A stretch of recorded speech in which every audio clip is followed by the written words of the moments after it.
मानव Bharti school classroom और classroom से बाहर विविध आयामों पर छात्र छात्राओं के व्यक्तित्व विकास के लिए कार्य कर रहा है। नेचर कनेक्ट प्रोग्राम के तहत मानव भारती स्कूल देहरादून के कक्षा 8 के छात्र छात्राओं का दल रामनगर डांडा ग्राम पंचायत के अंतर्गत गुंदियाल गांव पहुंचा, जहां प्रोग्रेसिव फार्मर राजेंद्र सोलंकी जी से मुलाकात की। छात्र छात्राओं ने ऑर्गेनिक फार्मिंग के लाभ, वर्मी कंपोस्ट, केंचुओं की खेती, पॉली हाउस में खेती, मधुमक्खी पालन से शहद उत्पादन को नजदीक से देखा। बच्चों के सवालों पर किसान राजेंद्र सोलंकी ने मधुमक्खियों में रानी मधुमक्खी के महत्व, मधुमक्खियों के बॉक्स एवं छत्ते बनाने की प्रक्रिया, मधुमक्खियों को नुकसान पहुंचाने वाले कीटों, मधुमक्खियों से परागण की प्रक्रिया, खेती में मधुमक्खियों के योगदान, छत्तों से शहद प्राप्त करने की विधि आदि के बारे में विस्तार से जानकारी दी। बच्चों नमस्कार, मेरा नाम राजेंद्र सोलंकी है और मैं पिछले 35 साल से एग्रीकल्चर यानी कि मौन पालन या मधुमक्खी पालन कुछ भी कह सकते हैं हम, ठीक है, उसमें काम कर रहा हूँ। और ऑर्गेनिक फार्मर भी हूँ। जैविक तो हम खैर पुराने पहले से ही करते आ रहे हैं, लेकिन जो जैविक की डेफिनेशन हमें पता पड़ी जब मैं फील्ड में काम करता था, मधुमक्खी पालन का काम कर रहा था अदर स्टेट में, राजस्थान, अलीगढ़ वगैरह। तो वहाँ मैंने क्या देखा, मैंने कहा इतना पेस्टिसाइड, इंसेक्ट, वो लोग जिस आलू को आप खाते हैं ना, हर सब्जी में क्या आलू पड़ता है, मतलब उतना ही डायरिया का ढेर, उतना ही आलू का ढेर, बराबर बराबर। तो मुझे इतनी हैरानी हुई, मैंने कहा यार ये क्या चीज़ है। तो उसी टाइमिंग से मैंने क्या किया, मैंने कहा यार ये तो बड़ा टिपिकल काम है और ये सब चीज़ जो इसमें हमें ये छोड़ना पड़ेगा। उन लोगों को मैंने ये भी कहा, मैंने कहा सर, तो उनका कहना क्या है, हम थोड़ी खाते हैं इसको, हम अपने लिए तो अलग खेत करते हैं, जो अलग उनका गेहूं का आप कर लो, सरसों का आप कर लो, और जो वो सब चीज़ जो जिसमें पड़ता है वो हमारे तुम्हारे लिए है। और उसका आने वाला टाइम में बहुत बड़ा इफ़ेक्ट हो रहा है। किसी की किडनी फेल, बच्चों आपने देखा होगा, छोटे से ही अनेक बीमारियां आ रही हैं, किसी की आंखों की रोशनी, किसी की कुछ, सबको पता है। और यहाँ तक कि आप अगर हॉस्पिटल में जाओगे तो हॉस्पिटल में जाके पता पड़ता है रियलिटी क्या होती है। तो मैंने वहाँ से मैंने कहा वो आलू, मैंने कहा वो ठीक नहीं है। फिर हमने अपना जैविक पे काम, जैविक में तो करते थे, फिर हमने अपना जैविक में अपने आलू, अपने घर की सब्जियाँ, फिर ये हमने पॉली हाउस लगवाया। फिर जगह जगह मैं ट्रेनिंग में देता हूँ, यहाँ तक कि अलीगढ़ जितने भी बाहर वाले हैं उनको भी हम यही मोटिवेट करते हैं कि आप इस तरह की मत डालें। आप अपना, जब आपके पास गायें हैं, भैंसें हैं, तो आप अपना गोबर डालें अपने। तो इन सब चीज़ को देखते हुए हमने अपनी ये जर्नी स्टार्ट की। फिर हम जैविक उत्तराखंड से जुड़े। जैविक उत्तराखंड से जुड़ने से हमने वहाँ पर सर्टिफाइड है हम लोग, वहाँ पे 15-20 फार्मर हैं। और फिर मैंने ये अपनी सब्जियाँ, टोटल सब्जियाँ जो है गौ आधारित है मेरी सब्जियाँ जितनी भी, गाय के गोबर से मेरे बर्मी बेड बने हुए, वो सारी सब्जियाँ हम लोग वहाँ जैविक। संडे की हमारी हाट लगती है एक मॉर्निंग में, आप घर में बना सकते हैं कीटनाशक। आज के टाइम में तो बहुत काम करना बहुत ईजी है, क्योंकि हर आदमी सोशल मीडिया पे कोई ना कोई जानकारी दे रहा है। हमने जब 35 साल पहले स्टार्ट किया तो हमें किसी ने नहीं बताया कि यार मौन पालन करो। वो तो इत्तेफाकन करते करते एक व्यक्ति मुझे मिला, तो वो कोई ले जाना नहीं चाहता था कि आपको जो है साइड में, आप राजस्थान में सरसों होती, किसी को कोई बताने को नहीं। आज तो सोशल मीडिया है सबके पास, आपको करना बहुत आसान है, बशर्ते आपके अंदर जुनून होना चाहिए। पर हमारी जो भावी युवा पीढ़ी है वो कहाँ मोबाइल पे लगी पड़ी। बहुत से लोग तो क्या वैद बन गए, वैद इसी को देख के, जड़ी बूटियाँ, इतनी जंगल में जड़ी बूटियाँ, आयुर्वेद, जो हमारा आयुर्वेद का जो काम है बहुत बड़ा स्तर पे चल रहा है। तो बाकी आप लोग कोई पूछना चाहे, मेरी तो यहाँ तक जर्नी, और अभी तक मैं इस काम को कर रहा हूँ। अब एपीकल्चर मेरी मधुमक्खी है, मैंने 2 बॉक्स से स्टार्ट किया था, और वो दिन मेरे लिए इतना खतरनाक था कि यदि कोई और व्यक्ति होता उसको छोड़ देता। जब मैंने बॉक्स को उठा के लाया तो मेरे यहाँ पूरे मधुमक्खी काट चुकी थी, और हम वहीं उस बॉक्स को फेंक चुके थे। फिर अगले दिन हम 5 बजे में उसको लेके आए, और आज भी हम उस काम को कर रहे हैं, क्योंकि मुझे करना था, मेरे अंदर जुनून था एक। जब तक किसी व्यक्ति के अंदर जुनून नहीं होगा ना, वो कुछ नहीं कर सकता, ठीक है। जुनून बहुत बड़ी चीज़ है, और वो जुनून आज तक, मेरी 52 साल की एज है, अभी तक जुनून है, और अभी तो शायद मुझे लगता है लास्ट तक रहेगा, जब तक मेरा जीवन रहेगा, ठीक है। और अब मैं आपको दिखाना चाहता हूँ कि अभी तो ये बातें हुई कि हाँ भाई हमने बातें की थी, बोल दिया आपसे, अब हम आपको रियल में दिखाएंगे हकीकत में। क्योंकि जो धरातल में होता है ना, बोलना तो सभी बोल रहे हैं कि हम ये करते हैं जी, वो करते हैं जी, ये अब हम आपको रियल में दिखाएंगे। ठीक है सर, चलें सर। सर आप बी फार्मिंग कितने ईयर पहले से कर रहे हो? मैं 35 प्लस।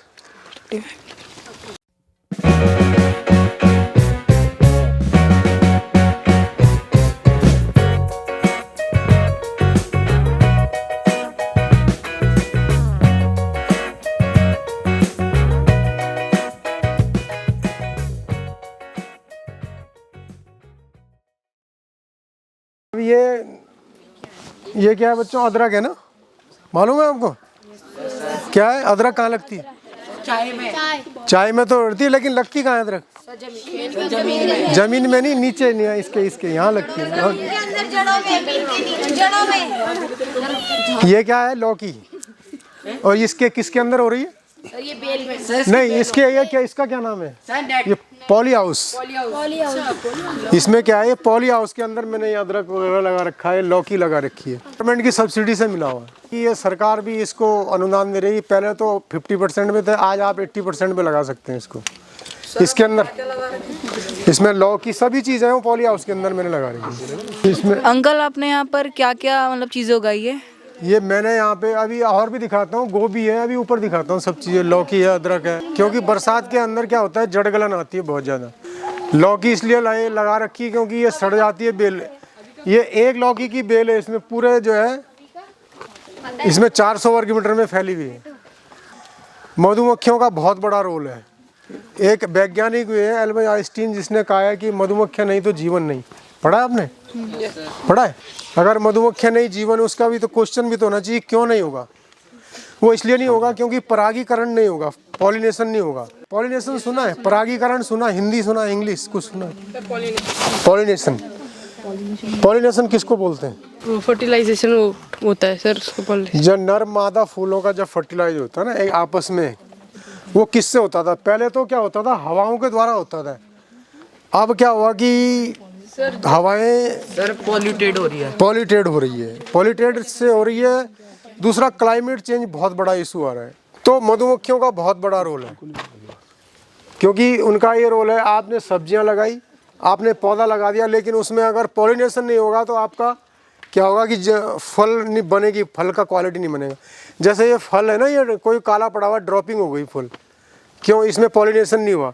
इसके अंदर क्या होता है, एक सबसे बड़ा वो है परेशानी है क्या कि पॉलिनेशन नहीं हो पाता, ये हाथ से करना पड़ता है। नर और मादा फूल होता है इसमें। मादा फूल नर फूल को ऐसे हम लोग ऐसे टच करते हैं खाली, तो उसमें अपना बन जाता है। बशर्ते इसमें मधुमक्खियाँ अगर हम रखेंगे तो वो मर जाएंगी। उनके लिए क्या होता है, 3 से 4 किलोमीटर का सर्किल एरिया चाहिए होता है उनको, आवागमन के लिए, घूमने के लिए, अंदर बाहर रहने के लिए। इसमें क्या है, अगर हमने छोड़ी भी 2-4 तो मर जाएंगी, फिर उनके लिए खोलने के लिए जगह नहीं है। इसमें खाली वेंटिलेशन है। ठीक है, तो इसलिए मधुमक्खी का बहुत बड़ा रोल है, क्योंकि आने वाले टाइम में अगर मधुमक्खियाँ नहीं तो पॉलिनेशन, वही मैंने कहा आपको, परागीकरण क्रिया नहीं होगी। परागी क्रिया नहीं होगी तो आपको भोजन कहाँ से मिलेगा? जब भोजन नहीं मिलेगा तो फिर क्या होगा? ये है सबसे बड़ा कारण। तो आज जंगल में ही इतनी हमारी इतनी सारी, इतने, जब मैं आज से 30 साल पहले इतने वो पेड़ पौधे होते, आधे इसमें विलुप्त हो गए मैडम। तो इसमें क्या हुआ कि ये मेन कारण यही रहा है। अब ये साल में जो कीड़ा लग रहा है, ये इसी का कारण है। तो मधुमक्खियाँ, इसलिए मधुमक्खियों में जो है बहुत सारा फोकस चल रहा है बचाने के लिए। तो इसलिए ये मधुमक्खियाँ क्या है, हम लोग माइग्रेट करते रहते हैं। जैसे हम लोग अपने बसंत ऋतु में तो यहाँ पर आ जाते हैं, बसंत ऋतु फरवरी मार्च में। उसके बाद अभी हम यहाँ से माइग्रेट कर चुके हैं, जहाँ थोड़ा सी, अब हम राजस्थान जा रहे हैं। राजस्थान में क्या है, वहाँ पर अच्छी खासी सरसों होती है। यहाँ से आप नज़र मारेंगे तो सरसों होगी। ठीक है, तो ये सारे वो है। बाकी मैं आपको मशीन दिखा देता हूँ। मधुमक्खी मैंने कुछ रखी हुई यहाँ पे, एपीकल्चर। जो आपने लौकी की बेल लगा रखी है, अगर इसमें से कोई खराब हो जाता है तो ये पूरी बेल खराब नहीं होती? नहीं, पूरी बेल नहीं होगी खराब, खाली लौकी ही, लौकी जो होगी वो उसका वो गिर जाएगा, उसमें वो नहीं होगा। लौकी कहाँ, ये मैंने फरवरी की बेल लगी हुई, अभी लौकी लग रही है, इसमें खराब होगी नहीं। सर जैसे मैंने अपने घर में लगाई थी, तो मेरी एक बार थोड़ा सा एक पार्ट खराब हुआ तो पूरी बेल खराब हो गई थी। वो उसमें क्या हुआ होगा, आपके एक फंगस आता है, फंगीसाइड, उसी की, इसलिए तो कह रहा हूँ, क्योंकि दवाइयाँ ना मार के आप नीम ऑयल मार दें, गौमूत्र का स्प्रे मार दें। आप गौमूत्र भी आपको बाज़ार से भी मिल जाएगा, आपने ले लिया छोटा बोतल में रख के। आप अगर आप ज़्यादा कुछ नहीं कर सकते तो एक पेड़ को आपने एक वो उसमें लिया, डब्बे में पानी लिया, उससे डाल दिया, आपने स्प्रे कर दिया, ऐसे ही पानी का छिटा मार दिया। अब मैं घन जीवामृत भी बताऊंगा, घन जीवामृत इतना कीमती है, फ्री की दवा वो है, सर फ्री का जैसे न्यूट्रिशन है। उसमें हमारे अर्थवॉर्म है, मतलब जहाँ पे हमने वो उगा रखी है तो उसमें अर्थवॉर्म है, तो उससे बाकी पौधे तो सही रहते हैं, मगर वो जब बेल उगाई थी तो वो ख़राब हो गई थी। नहीं, वो उसमें बहुत सारी अर्थवॉर्म भी ऐसा नहीं होगा, क्योंकि वो शीत निष्क्रियता में नीचे चले जाते हैं, बरसात के कारण वो जो अर्थवॉर्म में मर जाते हैं, इसलिए मैंने ढका हुआ है। मेरे अर्थवॉर्म देखना, अभी दिखाता हूँ कितने, बाकी मेरे पास कितने जो ओपन में थे उनके मर गए, अर्थवॉर्म नीचे चले। अर्थवॉर्म का मेन कारण क्या होता है, जो ये है ना, हमारी ज़मीन को एकदम सॉफ्टनेस रखते हैं, बना के फर्टाइल करते हैं, बहुत कई सारी चीज़ें करते हैं, उनका जो मेन कारण होता है। सर अगर हमें फार्मिंग करनी है तो उसके लिए हमें कौन सी सॉइल का यूज़ करना है, या ऑर्गेनिक जैविक देसी खाद सबसे बेटर, और डीकम्पोज़र है, आपको डीकम्पोज़र बना देंगे आप। ये घन जीवामृत बना सकते हैं। घन जीवामृत 3-4 चीज़ से बनता है, गुड़, बेसन और गौमूत्र, और आपको जो है 1 किलो आप आधा लीटर गौमूत्र और 5 किलो आप गोबर से जो है कम से कम आप 50 कई तरह की सब्जियां अपने घर के यूज़ के लिए कर सकते हैं। अगर बिजनेस करना आपने तो एक गाय आपके लिए बहुत है, सफिशिएंट है। अगर गाय भी नहीं ले सकता हूँ तो आपको गोबर मिल जाएगा, कहीं से भी आप खरीद सकते हैं। Sir my name is Sachi Sharma. Sir मेरा क्वेश्चन ये है कि अगर जैसे बारिश होती है तो वो अगर 2-3 दिन तक बारिश लगातार रहेगी, धूप तो मिलेगी नहीं सॉइल को, और वो भी इस शेड के नीचे है, तो फिर वो तो फसल ख़राब नहीं होती? नहीं हो रही ना। अब मेरी ये प्रेजेंट में फसल ज़्यादा तब होती है यदि मैंने ये बेड नुमा, इसलिए मैंने सारे बेड नुमा बने हुए। पानी अगर स्टोरेज जहाँ पे पानी रुकेगा तो वहाँ पे जड़ गलन की संभावना ज़्यादा बनती है, जो जड़ गलन होती है। आप यहाँ पहले तो हमारे यहाँ इतनी पथरीली ज़मीन है, यहाँ तो होता नहीं। राजस्थान वाले वहाँ पे तो बरसात कम होती है, वो पानी का स्टोरेज कर लेते हैं बरसात के लिए, ताकि उसमें पानी रुका रहे, नमी बनी रहे खेत में। और अगर हो सके तो आप थोड़ा सी बेड उठाकर बनाएं, जैसे आपने पेड़ लगाना है ना, उसकी मिट्टी इधर उधर इकट्ठी कर दी, उसमें पानी स्टोरेज नहीं होगा, उसकी जड़ गलन नहीं आएगी, उसमें पानी इधर उधर से निकल जाएगा बरसात तो में। आपको तो ये हर रोज़ देना पड़ेगा पानी? नहीं, हर रोज़ कहाँ देना पड़ता है। ड्रिप इरिगेशन सिस्टम है, 10 दिन हफ्ते में देता हूँ मैं टैंक में। इसमें मैंने। सर मेरा नाम अक्षर भगुना है। तो सर ये ड्रिप इरिगेशन होती कैसी है? ये ड्रिप इरिगेशन क्या है, एक टपक सिंचाई प्रणाली है, बूंद बूंद। होता क्या है इसमें, जैसे मैंने टैंक बना रखा, आपने पानी को स्टोरेज किया, स्टोरेज करने के बाद ये लिया, फिर आगे में दिखा, वो ड्रिप इरिगेशन में आपको दिखा रहा हूँ। चलो, ये इसमें ये पाइप है, बूंद बूंद। इसमें क्या होता है, पेड़ की लेंथ है, अगर आपने 2 फुट का बनाया हुआ, 3 फुट का बनाया, तो उतना ही पानी उसकी जड़ों में पड़ेगा, लिमिटेड पानी। आप अपने पंप को उसको जो है मोटर को 10 मिनट के लिए चलाएंगे तो 10 मिनट में ये मान लो कि आप लोग वो समथिंग, मुझे लगता है कि आपको 100 लीटर 500 ml पानी दे देगी कम से कम। हाँ जी। सर आप हर साल यही पेड़ लगाते हो या हर साल नए पेड़ लगाते नहीं, हर साल क्या, मैं बदल के, जैसे अभी हमने इसमें वो लगा दिया, फिर अगले साल हम इसमें कुछ और लगा देंगे। अब इसमें ये अदरक निकलने के बाद इसमें गोभी लगा दी जाएगी, गोभी के बाद मूली लगा दो आप, मूली 3 महीने में मूली तैयार हो जाती है। तो ये आपका 9-10 महीने में आप हमारी मार्च अप्रैल में हम लोग इसको निकाल देंगे। कौन सा पेड़ है? अदरक, जिंजर। सर आप इन्हें सेल भी करते हो?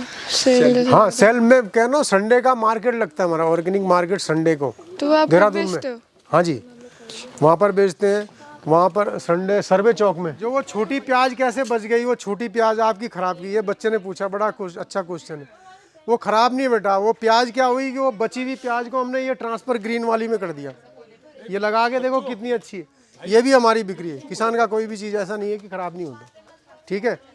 इसमें ये ब्रोकली है, ये हमने वो लगाई हुई है, सब गोबर से बनी हुई है। अंकल यहाँ पर कितने टाइप की सब्जियाँ आपने उगा रखी है? मैंने कम से कम है यहाँ पे 10-12 तरह की उगाई हुई हैं, जैसे ब्रोकली है, पत्ता गोभी है, फूल गोभी है, टमाटर है, ग्रीन प्याज है, पालक है, हरा धनिया है, राई है, टमाटर है, मूली है। मुझे खुद ही पता नहीं क्या क्या उगा रखा है, धनिया भी है। अंकल जैसे ही आपने अभी यहाँ पे इसमें लगा रखे, जाल में टमाटर लगा रखे, तो जैसे थोड़े बहुत कच्चे पक्के टमाटर रह जाते हैं, वो नीचे गिर जाते हैं, तो उनका क्या करते हैं आप?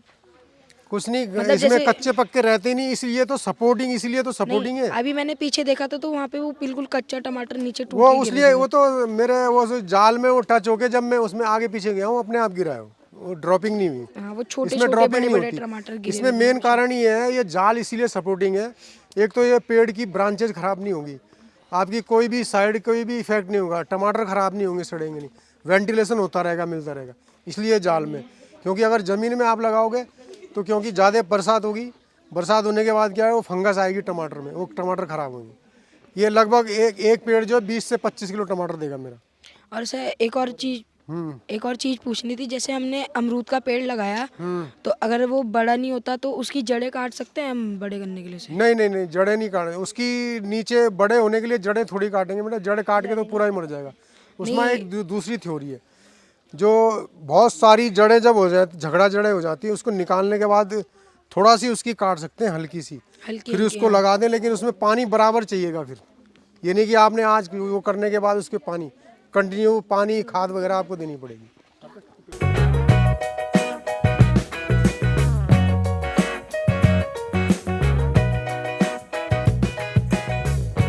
अप्रैल में आप निकालना चाहो अभी भी निकाल लो, लेकिन उस समय क्या होगी, लगभग 6 से 9 महीने में अच्छी ग्रोथ हो जाए, 9 महीने में। सर आप इसका पाउडर बना के बेचते हैं? हाँ, पाउडर बेचते हैं, ऐसे ही बेचते हैं।